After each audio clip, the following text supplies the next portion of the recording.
Welcome to the Young Turks. Cenk, Uygur, and Kasparian with you guys. Fun, action-packed day for you as usual, especially on Mondays.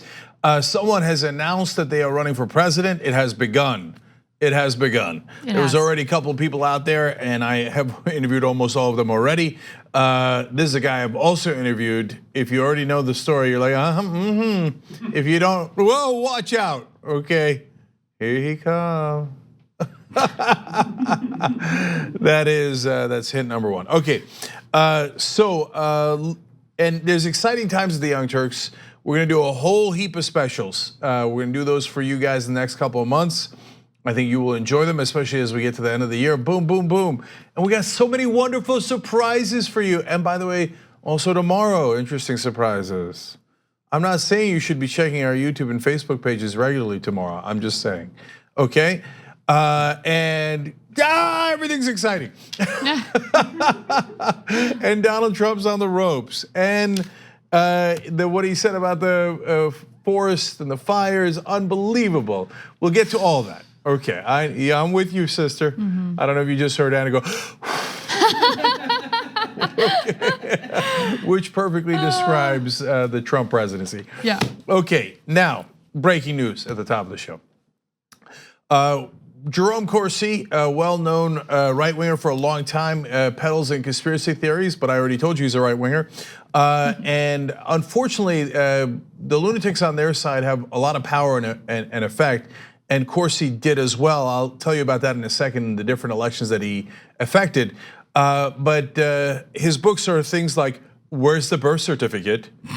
Who really killed Kennedy? Like, it's all questions. He doesn't know, he's just asking, right? And which birth certificate? He doesn't even know that. He's just asking like, well, I don't know what happened, where's the birth certificate? Okay, maybe it's his own, maybe he misplaced it. No, so well-known conspiracy theorist, and but he works with other people that are connected to, in this case, the president. He, from time to time, talks to and is connected to Roger Stone. And it looks like that connection might have gotten him in some trouble, because the news that just came out is that Corsi himself believes he is about to be indicted by Robert Mueller, the special counsel. Oh, that's a shame. I hope they get to it swiftly. Be worried if they rocked your boat with that one. That reference I'll explain in a second. But first, what did he say about it? He said, well, this one's not unclear. I'm going to be indicted.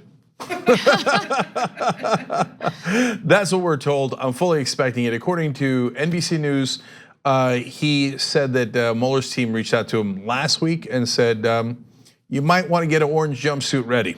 So that indictment apparently is coming.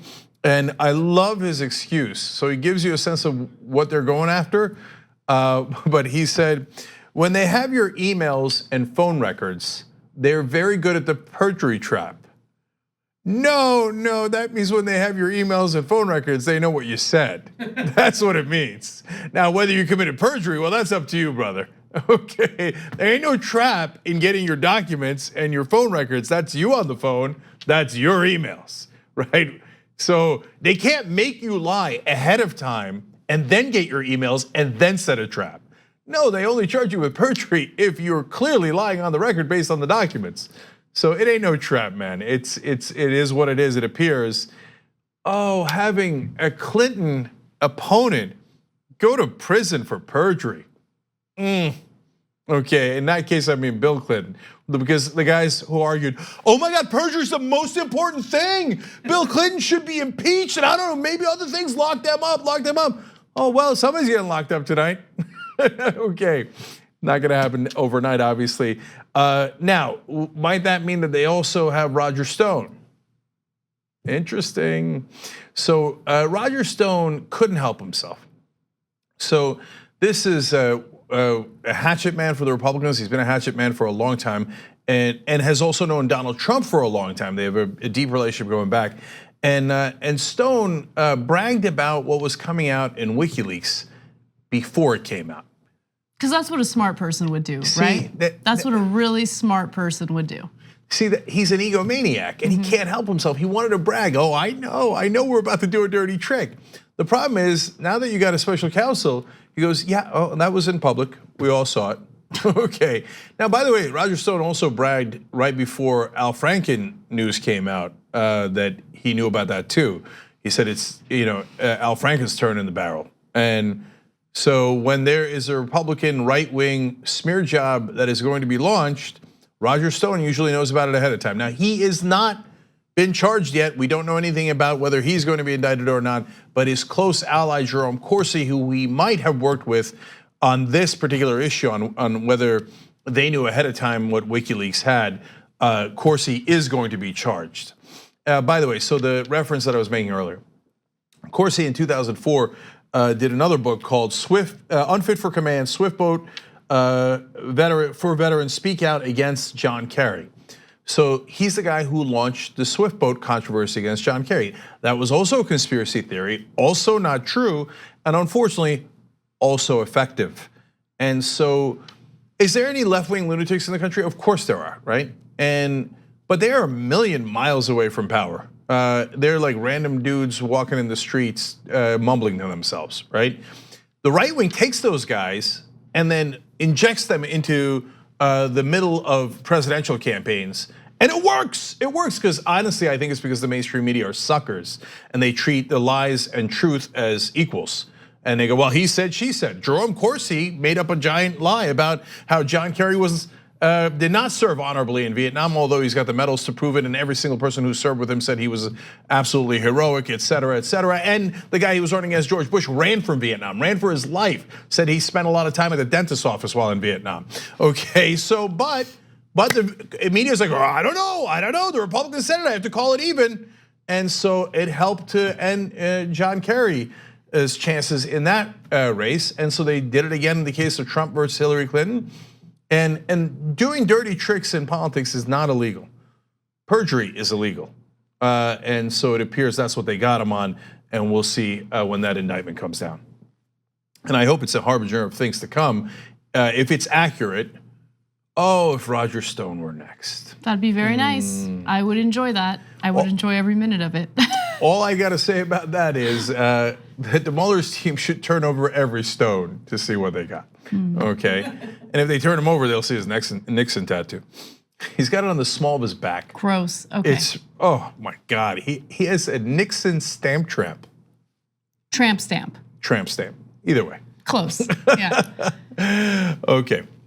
All right, I don't really have much to say about this story other than, for some reason, right-wing lunatics have a much easier time publishing anything. Oh, I know why.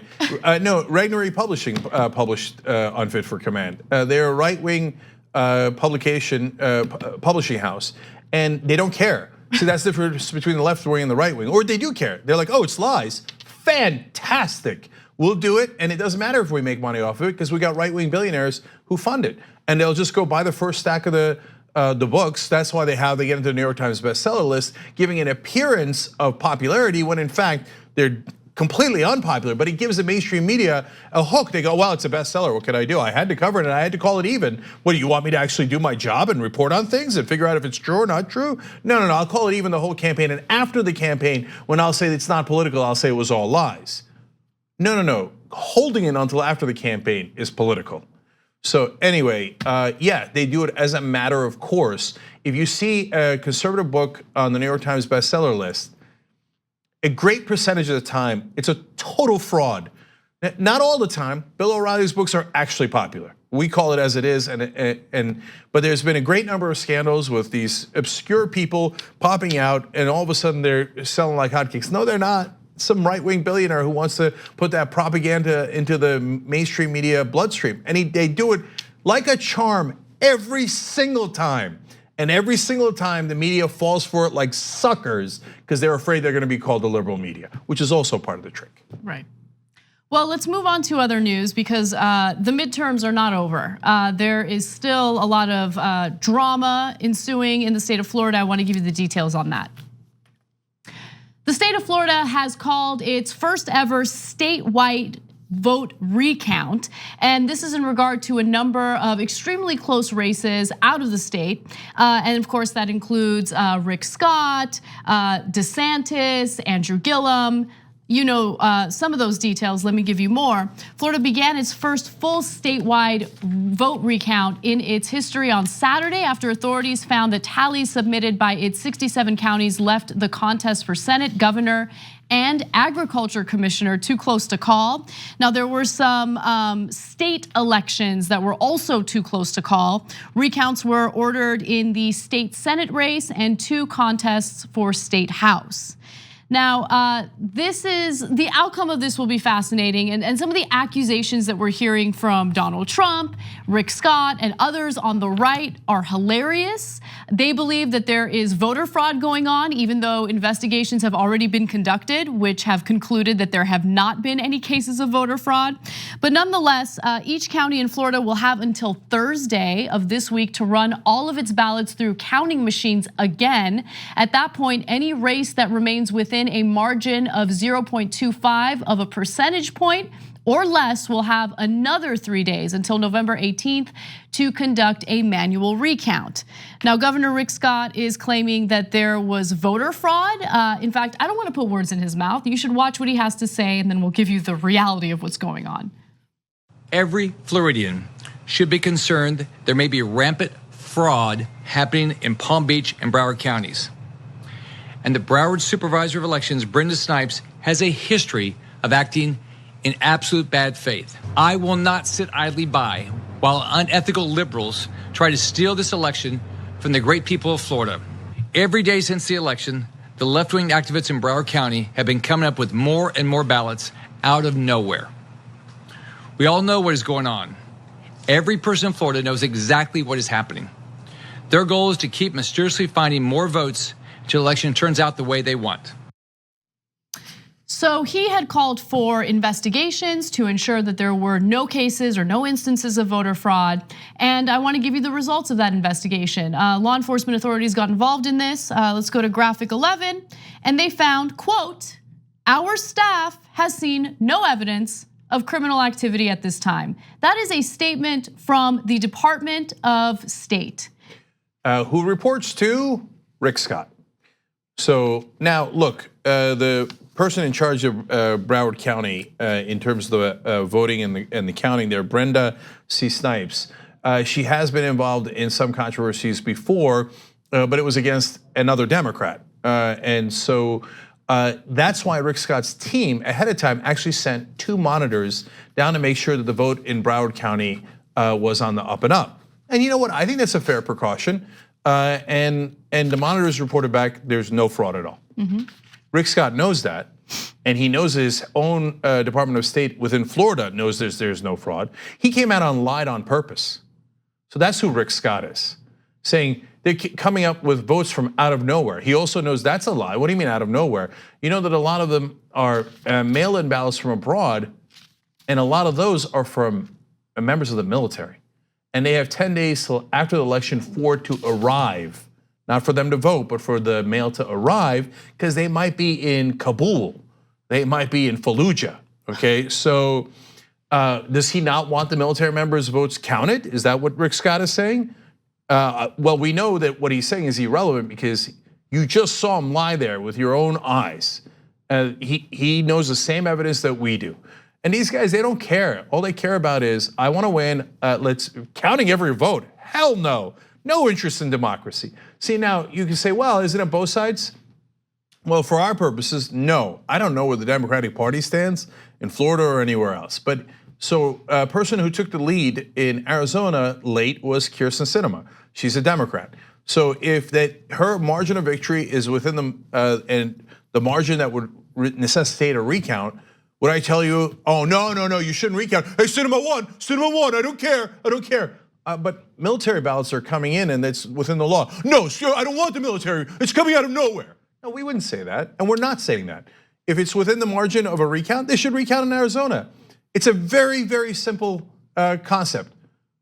Count every vote. Not complicated. If you care about democracy, you would be principled on that, whether you're a Republican or a Democrat, or whether a Republican or a Democrat is winning. But if you're an unprincipled liar like Rick Scott and Donald Trump, you would care only about what's your advantage. Donald Trump's talking about redoing the Arizona election. What kind of a dictator is this? But no, you don't get to redo elections you lost. Well, we know. If you want to do a recount and it's within the margin of a recount, absolutely 100%, right? You want to redo an election? There's no law about that. What are you, insane? And he is. He doesn't care about democracy. None of these goons do. Right. I mean, just to answer your question, we know what kind of dictator Donald Trump is. He's proven time and time again that he doesn't believe in constitutional protections for the press. He doesn't really believe in our democratic process. And going back to the veterans, not the veterans, our soldiers who are fighting abroad and still taking the time to vote, Trump is also one of the people who has been speaking out against these absentee ballots coming into Florida. And so Trump, for all that he has to say about supporting our troops and supporting our veterans, has demonstrated himself that he actually doesn't care about them. He uses them as props when it's convenient for him, but when push comes to shove and when it comes to our democratic process, he's very willing to brush them off and pretend as if their votes don't matter. Their votes do matter, and they are coming in, and they should be counted. It's amazing how much they cry, right? Because right now, nothing's been called. Nothing has been officially called. The only thing that's happening right now is the state of Florida has seen that there have been a number of races that are too close to call, and they're counting the votes. They're recounting to ensure that the right person who the people of Florida voted for gets into office. But they don't want that. They keep trying to cheat. They keep trying to pass so-called voter ID laws, even though there have been no cases of voter fraud, because they know that their ideas are not popular. They draw up districts to their advantage through gerrymandering because they know that their ideas are not popular. They're losers. They're the real losers, and the only way they ever win is through cheating. So in this case, we've got an automatic recount, right? And so they actually have too little time to do this recount. There was another recount in Broward County back in 2012, and it took 2 days to do, and it had a quarter of the votes. So they should have at least 8 days here. But I don't know why our system is so panicked. What difference would it make if they took 6 days, 8 days, or 10 days? So just count the damn vote. Why do we always create this false pressure for no reason? So in this case, it's gonna go from Saturday at the earliest to Thursday. That's probably not enough time. And if you're wondering, hey, whoa, they're so incompetent in Broward, or it takes too long in the Democratic areas, oh, that seems fishy. No, the places, why do Democrats come from behind? Or now they don't actually come from behind, everybody voted at the same time. It has that appearance because of the count. Why? Because the big cities are more likely to be Democratic, and the big cities have more people in them. So those counties have a lot more votes than the less populous counties in a state. So that's why when Broward, which has Fort Lauderdale in it, comes in later, it's because they have a lot more votes than the other counties. Likely the same situation in Arizona. Now, it doesn't always break that way. Like in Wisconsin, Tony Evers seemed to have a 5-point lead, and his lead came down to 1.2%, but then they counted all the votes and he won anyway. So Scott Walker lost, but it could have gone the other way. And Scott Walker could have come back from behind, and if he had, and they counted all the votes, we'd say that's the result. So here, I'll give you one more instance, and it's from the same exact election. So right now, Rick Scott's lead is down to 12,600 votes in the state of Florida for that Senate seat against Bill Nelson. Now, if it's under 25,000, there's a hand recount, but you don't do the hand recount until you do the automatic recount. Okay, once you do the automated recount, if it's still under 25,000, then you have another couple of days to do a hand recount. Now, they're not gonna hand recount every ballot. What they do is look for undervotes and overvotes, and then they make decisions based on that, right? If after the automatic recount, Bill Nelson takes the lead, but it's still under 25,000, are we gonna turn around and go, nope, that's it, don't do the hand recount, that's in the law, don't do it, because we're now leading? Well, I'm certainly not gonna say that. I don't know any honest progressive who would say that, because we actually care about democracy. So if you're a Republican out there, that's my question to you. Do you care about democracy or don't you? Do you want every vote counted? Do you want our military members' votes counted? Or do you just care about winning and you actually never cared about this country or our system of government? Let's take a quick break. When we come back, a pretty explosive story regarding acting Attorney General Matt Whitaker. He was involved in a criminal organization, and we have the details on that and more when we return. We hope you're enjoying this free clip from the Young Turks. If you want to get the whole show and more exclusive content while supporting independent media, become a member at tyt.com/join today. In the meantime, enjoy this free segment.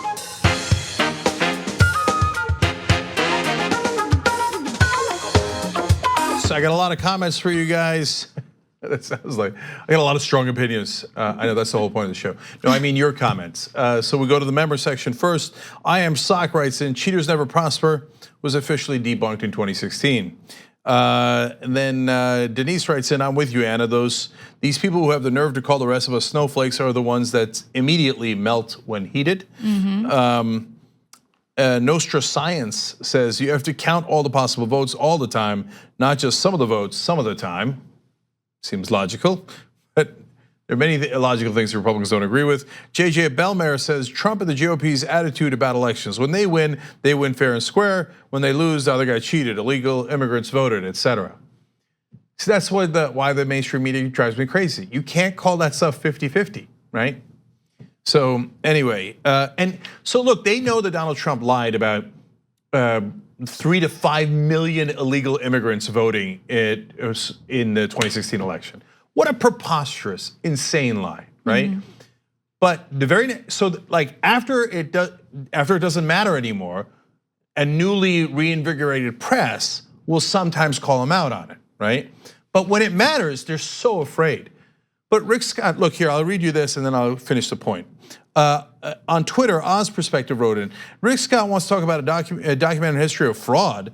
Talk about stones and glass houses. Rick Scott oversaw the largest Medicare fraud in US history when he was CEO of Columbia/HCA. That's right. That's a fact. He was the CEO of a company convicted for the largest Medicare fraud in US history at the time, okay? So billions of dollars in fraud conducted by Rick Scott. He was the CEO.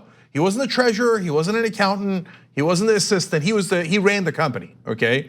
So this guy who was a proven liar committed a giant scale fraud with clear and obvious lies in that press conference. And the press will go, well, Rick Scott says this, that's the big headline. Rick Scott says voter fraud, annoying. Right? And in the paragraph 13, they won't mention the largest Medicare fraud in history. They'll say, well, he sent his own guys in and his own guys said there wasn't any fraud, but sorry, paragraph 13. No, the headline should be, Rick Scott contradicts his own monitors who say there is no election fraud. That's the correct headline.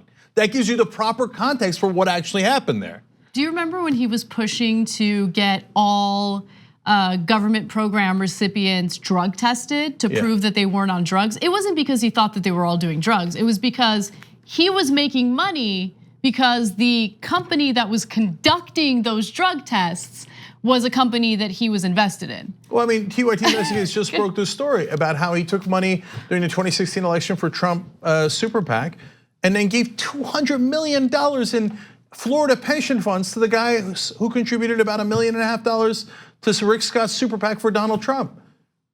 The guy's, his whole career is based on corruption. But do you get that from the press, national press or Florida press? No, we mentioned it once in the story in the Miami Herald on page 827, and then we moved on with our lives. No, you have to say it every time, understand who this guy is. So, all right, I can go on. Last one from, this time from YouTube, Super Chat. Matteo Luciano writes in, if the DNC allows Hillary 2020, then that's the end of the DNC. So yes, that is a rumor going around today. That is not who we were talking about, who announced their candidacy for 2020 today. We'll get to that story later. And yes, it is mental, Hillary Clinton running. She's not necessarily running, but it is possible apparently. All right, now real quick, I mentioned to you guys, we've got not 1, not 2, not 3, not 4, not 5 TYT specials coming up in the next 2 months, okay?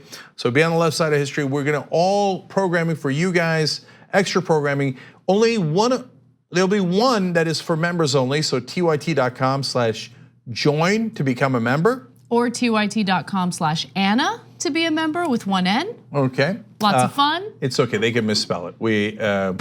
We got those URLs. Oh, really? Yes. Nice. Okay, so you could join through one of the host names as well. We're having a fun little competition. Marijuana is not representing just the lizard, but a lot of the staff. So keep that in mind, and they are moving up. That's the placeholder for a lot of our staff. But Jimmy's on there and rising now. Ben's got one person, but he's actively disdainful of these kind of competitions, so that makes sense. Anyway, obviously, tyt.com/Cenk is the correct way of doing it. And then now we've got a recount in the poll that we were doing, tyt.com/poll. We're asking you guys to decide which our next shirt is gonna be on shoptyt.com.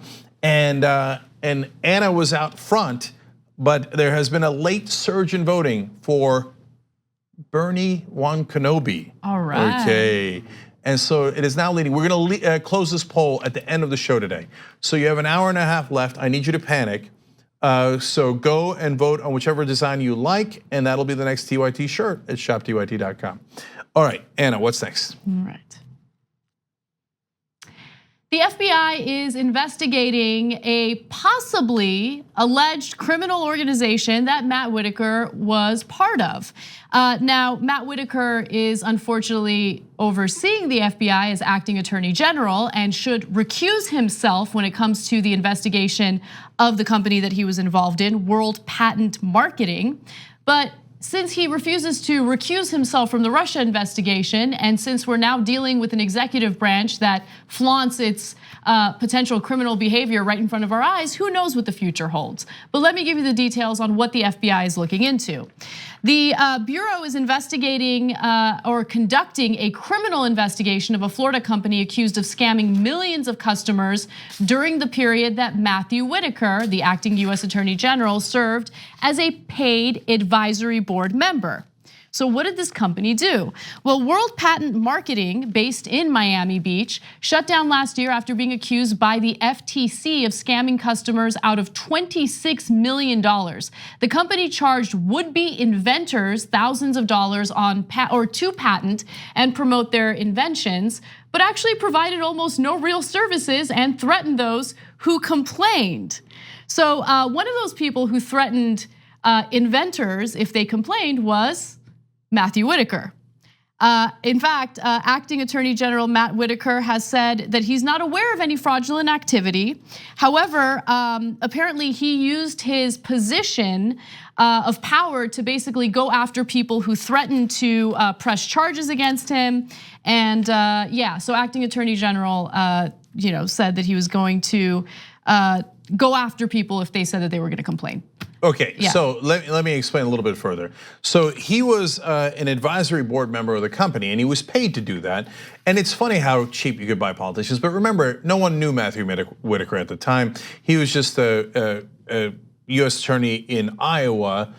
He was part of the group that the Bush administration put pressure on to politicize the U.S. attorney's office, and he did. He was one of the ones that participated in that politicization. I'm sure you're very surprised by that at this point. And so he gets out of that office and he gets paid. You know how much he got paid? $9,375. That's it. You can buy these guys pretty cheap. And but what he did was the worst part of it. So there's two parts that are particularly hideous. He's the guy who would write the letter saying that there's a 2015 email that the authorities have on the company's behalf to unhappy customers, citing his background as a former US attorney and threatening the customer with, quote, serious civil and criminal consequences if they complain. Now, do you understand what happens? They have an invention, they go to the company says, oh, I'm gonna patent it and I'm gonna promote it. They don't do any of that. Then the guy goes, wait, what happened to my invention? They hired Matthew Whitaker as an advisory board member to specifically threaten these people. How dare you ask for your invention, okay? And that you ask us to do the services that we provided. We could arrest you for that. And the guy's a former US attorney, scares the bejesus out of people. What a goon. What, I mean, these guys have, and all for $9,375. So now the second galling part is, they're caught, they pay $26 million in fines because they did it. And they pay that to the FTC. Now the FBI is investigating criminal action. So the civil action is clear. It's already done. They already paid the $26 million fine. Now there's a criminal investigation. Well, you're now in charge of the FBI. Of course you have to recuse yourself. If the FBI was looking into whether you robbed a bank and you said, well, no, I'm going to decide whether I robbed a bank or not. No, you're not going to decide that. But the galling part is, even before we got to that, since they paid the $26 million fine, a lot of people who are on their advisory board gave back the fee. They're like, whoa, I don't want to be associated with that. No, I'll give back the fee so that you could pay back the people who were defrauded, right? Not Whitaker. Whitaker refused to give it back. Goon through and through, total thug. Take an important office like the US Attorney's Office, use it for his own personal profit to threaten other people unjustly. When he's caught with his hand in the cookie jar, won't give the cookie back to the people who were already defrauded. That's who Matthew Whitaker is. And now they're like, well, I mean, FBI is investigating you, the company that you were part of, you were an advisory board member for. Nope, not gonna recuse myself. Well, see, that's what Donald Trump hired him for. He didn't hire him to do investigations, he hired him to stop investigations. There are not many, but I'm seeing some commentary from the left regarding how some people have covered the firing of Jeff Sessions and how, look, we should be celebrating right now. Jeff Sessions is a hideous person, terrible guy. It's great that he's no longer the Attorney General. But I feel like people should have learned this very important lesson by now. Nothing good ever comes out of the Trump administration, period. Even when you think there's the potential of something good happening, he always delivers a blow to people on the left, progressives, anybody who believes in the rule of law. Of course he's gonna replace Jeff Sessions with someone who's actually somehow miraculously worse than Jeff Sessions, because this acting attorney general, Whitaker, he has a background in saying racist, xenophobic things as well. But he adds that extra layer of criminality, potential criminality. And he, again, refuses to recuse himself in the Russia investigation. He should be recusing himself here when it comes to the FBI investigating, the company that he was involved in. But who knows what he's gonna do? I mean, the Trump administration floods the news cycle with so much crap that it's so easy to move on to the next drama, the next tragedy, the next whatever Trump is involved in. Look, guys, I got to clarify something that's really important based on what Anna said. So that argument of, well, I mean, Mike Pence would be just as bad. He might be even more. No, stop it. You're not getting it, okay? Mike Pence is a terrible guy. We all agree to that. And could he be slightly more effective on policy than Donald Trump? Sure, whatever, maybe, but maybe not, by the way, because Donald Trump at least can empower his base to get action done. Mike Pence couldn't empower his own wife or his own family members. I don't mean to pick on his wife, she's more powerful than he is. But that's not the point, guys. It's rule of law. Mike Pence is a person within the sphere of democracy. And so maybe like other Republicans, he might cheat around the edges. Donald Trump doesn't care about democracy. He doesn't care at all. I mean, he says, oh, maybe we should redo this Arizona election because we're losing. Well, the ones that we're winning in Florida, stop the counting.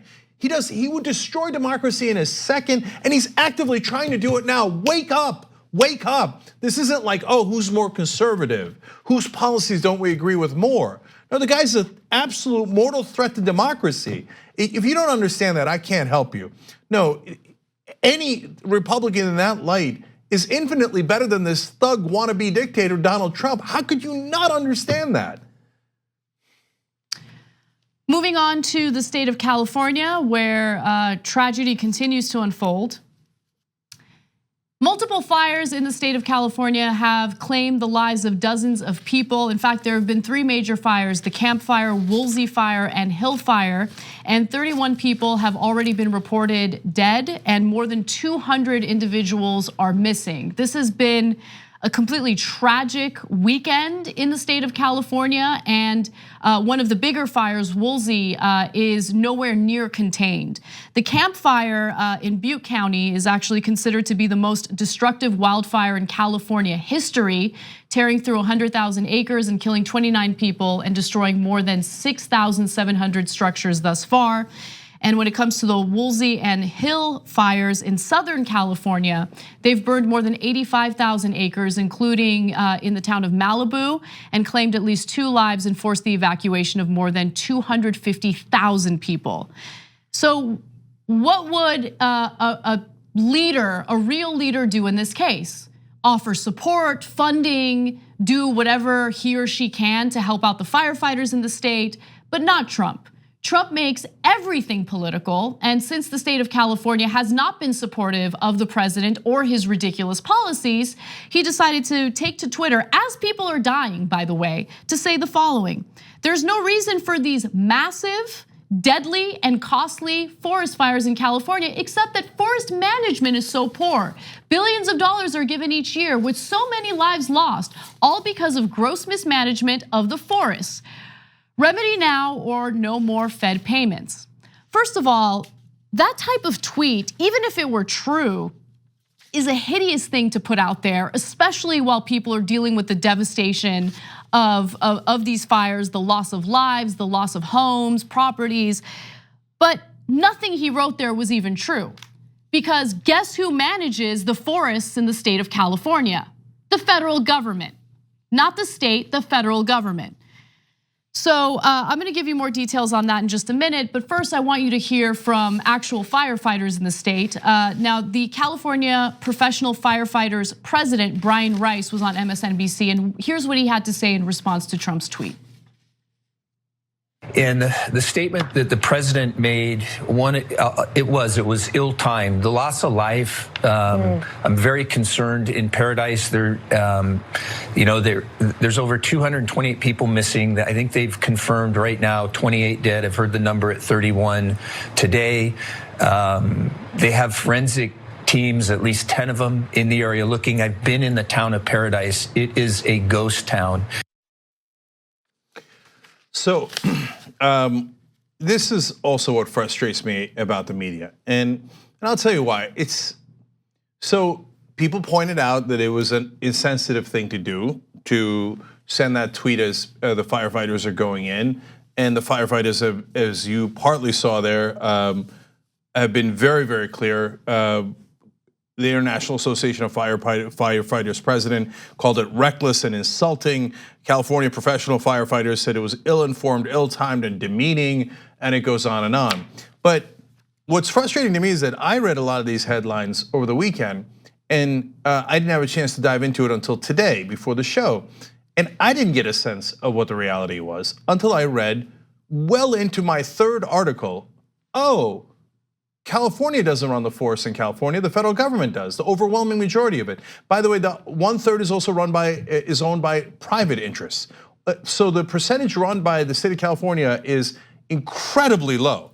So the correct headline should have been, Donald Trump insults himself by saying that it's been terrible forest management. That would be an accurate headline, that would be a powerful headline, but the reporters don't want to do it. Going back to your point, that you've repeated multiple times on the show, they're so afraid of the crybaby Republicans and Trump supporters who think somehow that the media is against them because they have the audacity to report the truth about what's really going on. And so 60% of the forests in the state of California are managed by the federal government, and then 1/3 of the forests are being managed by private interests, as Cenk correctly mentioned.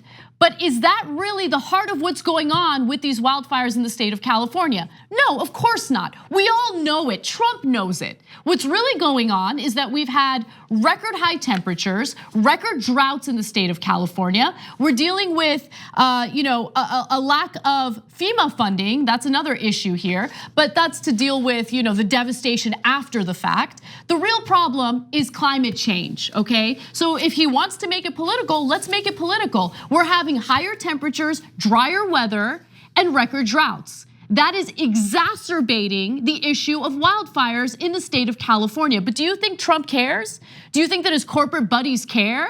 No, there's profit to be made. There's money to be made. We got to make sure that we protect the fossil fuel industry and do absolutely nothing about climate change.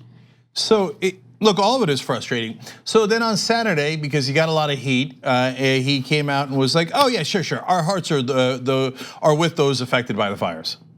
I'm not even convinced he wrote that part of it, but this part I am convinced he wrote. He then couldn't help himself, so he added, with proper forest management, we can stop the devastation constantly going on in California. Get smart. But no, you manage the forest in California. You get smart, you idiot, you stupid dumbass. You're going around saying, oh, forest management's a real problem. You manage the forest in California, you do, you dumbass. How much clearer do I have to be than this? And he's like, oh no, you gotta get smart, California, in managing the forest. God, and everybody who's a supporter of Donald Trump, you're so deeply embarrassing. This moron that didn't check after the first tweet, he didn't check after the second tweet, that it's actually his job to manage the forest. Nope, didn't bother to check. And then he writes at the end, get smart. And imagine if a Democratic president, while firefighters were risking their lives, blamed the firefighters. Well, okay, what would Fox News say? How dare he, right? When Trump does it, oh, bravo, it was probably the firefighters' fault, the forest management's fault. Well, the forest management that isn't the state of California's, but who cares? It's a blue state, they didn't vote for us, let them die. That's basically what he's telling you. Do you know how many firefighters support the Republican Party in the state of California? Yeah. I really hope they rethink their political identity after the president of the United States, a Republican, placed the blame on them as they're risking their lives to save Californians from these fires. There are more than 200 people missing right now in the state because of these fires. There were people found charred in their cars, charred in their homes. And this clown thinks that it's a good idea to go on Twitter and make it political because the people of California aren't brain dead enough to support him as a state. So 31 dead, 228 missing. And he tells the firefighters, go risk your lives, and after you come out of the fire, if you're still alive, I'm gonna cut your funding. That's who Donald Trump is. He's a monster through and through. That's why these conversations about, oh, would Mike Pence be better or worse? It shows a real lack of understanding of what's happening in this country to even say that.